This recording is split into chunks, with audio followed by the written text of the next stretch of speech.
मैंने पहले भी बताया था कि इस तरह से लेफ्टिनेंट कर्नल रैंक के अधिकारी को निशाना बनाना कहीं से भी जायज नहीं है। हमारे सेना के जवान हैं और जम्मू कश्मीर में श्रीनगर में किस परिस्थितियों में वो हमारे सरहदों की रखवाली करते हैं, ये इसके इसके लिए कोई परिचय देने की जरूरत नहीं है। बात तब निकल कर आई है जो स्पाइस जेट के 4 कर्मचारियों को पीटने का आरोप लेफ्टिनेंट कर्नल पर लगा था और देखा भी जा रहा था कई वीडियो फुटेज में कि उनके तरफ से पिटाई की गई है। अब भी एक और वीडियो आया है, छन के बाहर निकला है और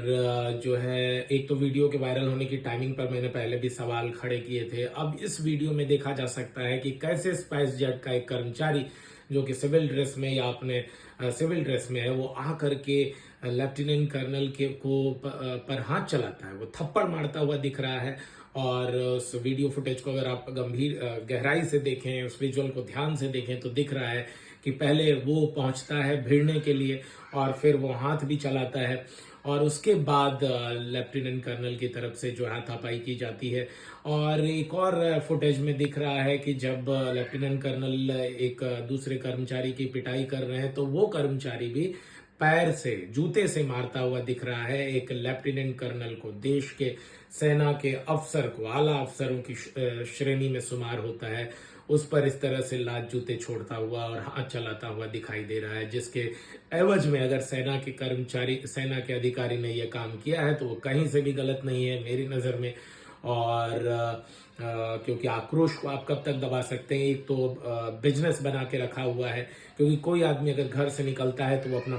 वजन जो है ट्रॉली का तौल के नहीं चलता है। और अगर उसमें 1-2 केजी ज्यादा कम ज्यादा हो भी जाए और फ्रीक्वेंट फ्लायर हो और खासकर अगर सेना का जवान हो तो उसमें रोकने की तो कोई बात ही नहीं बनती है। हालांकि स्पाइस जेट ने जो है का अधिकारी के खिलाफ जो है जो जो नो फ्लाइंग लिस्ट में उसे डालकर विमानन और उड्डयन और विमानन मंत्रालय को भी इसकी शिकायत कर दी है और सेना को भी इत्तला कर दिया गया है। वहीं लोकल थाना में भी एफआईआर दर्ज करा दी गई है।